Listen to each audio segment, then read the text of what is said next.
അതിസമർത്ഥമായി ജയിലിൽ നിന്ന് രക്ഷപ്പെട്ട കള്ളന്മാരെ കുറിച്ചൊക്കെ നമ്മൾ കേട്ടിട്ടുണ്ട്. ജയിൽ ചാട്ടം പാളി പിടിക്കപ്പെട്ടവരുമുണ്ട്. നമ്മൾ ഇനി പറയാൻ പോകുന്നത് രക്ഷപ്പെടാൻ ശ്രമിച്ച അപകടത്തിലായ ബ്രസീലിലെ ഒരു കള്ളനെ കുറിച്ചാണ്. ജയിലിലെ ചുമർ തുരന്ന് കള്ളൻ രക്ഷപ്പെടുന്ന വക്കിലെത്തി. പക്ഷേ ആള് അവിടെ കുടുങ്ങിപ്പോയി. ഒന്നൊന്നര കുടുങ്ങലാണ് സംഭവിച്ചത്. കാണാം.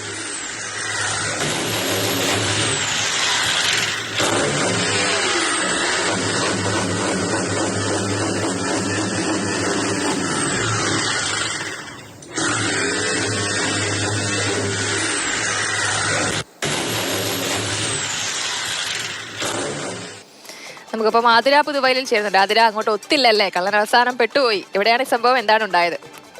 ജയലക്ഷ്മി, അവനവൻ കുഴിക്കുന്ന കുഴിയിൽ അവനവൻ തന്നെ വീഴുക എന്നൊരു നമ്മൾ പറഞ്ഞു കേട്ടിട്ടുണ്ട്. അതാണ് എനിക്ക് ഈ ഒരു വീഡിയോ കണ്ടപ്പോൾ ആദ്യം തോന്നിയത്. ആളെ രക്ഷപ്പെടാൻ വേണ്ടി ചെയ്തതാണ്, പക്ഷേ രക്ഷപ്പെട്ടതുമില്ല, കുടുങ്ങിയും പോയി.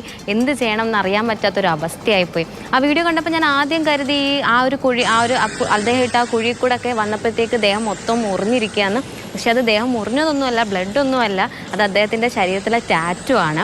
എന്ത് പറഞ്ഞാലും ബ്രസീലിലെ ഒരു ജയിലിലാണ് ഈ സംഭവം നടന്നിരിക്കുന്നത്. അദ്ദേഹം ജയിൽ ചാടാൻ വേണ്ടിയിട്ട് എന്ത് ഉപകരണം വെച്ചാൽ ഇത്രയും വലിയൊരു ഹോൾ ചെയ്തേന്നറിയില്ല. അത് അധികൃതർ അന്വേഷിച്ച് വരുന്നതേ ഉള്ളൂ. ഹോളൊക്കെ ചെയ്ത് പുറത്തേക്ക് വന്നു. പുറമെ അകത്ത് നിന്ന് നോക്കിയപ്പോൾ ഹോള് വലുതാന്ന് വിചാരിച്ചതാണ്, അങ്ങനെ കയറിയതാണ്. പക്ഷേ കുറച്ച് വന്ന് ശരീരത്തിൻ്റെ പകുതി എത്തിയപ്പോഴാണ് മനസ്സിലായത് ഹോൾ അവിടം വരെ അത്രയേ ഉള്ളൂ, അത് കഴിഞ്ഞ് അദ്ദേഹത്തിന് വരാൻ പറ്റില്ല എന്ന്. വെക്കാനോ അല്ലെങ്കിൽ മറ്റുള്ളവരെ അറിയിക്കാനോ ഒന്നും പറ്റാത്തൊരവസ്ഥയായിപ്പോയി. അടുത്ത ദിവസം അധികൃതർ കാണുമ്പോഴാണ് ഇങ്ങനൊരു കാഴ്ച കണ്ടത്. അവരും രക്ഷപ്പെടുത്താൻ നോക്കി, പക്ഷെ പറ്റിയില്ല. അവരെ കൊണ്ടും പറ്റാതായപ്പോഴത്തേക്ക് പിന്നെ അവർ ഫയർഫോഴ്സിനെ വിളിച്ചു. ഫയർഫോഴ്സ് വന്ന് അദ്ദേഹത്തിനെ രക്ഷപ്പെടുത്തിയിട്ടുണ്ട്. മറ്റു വേറെ പ്രശ്നങ്ങളൊന്നുമില്ല.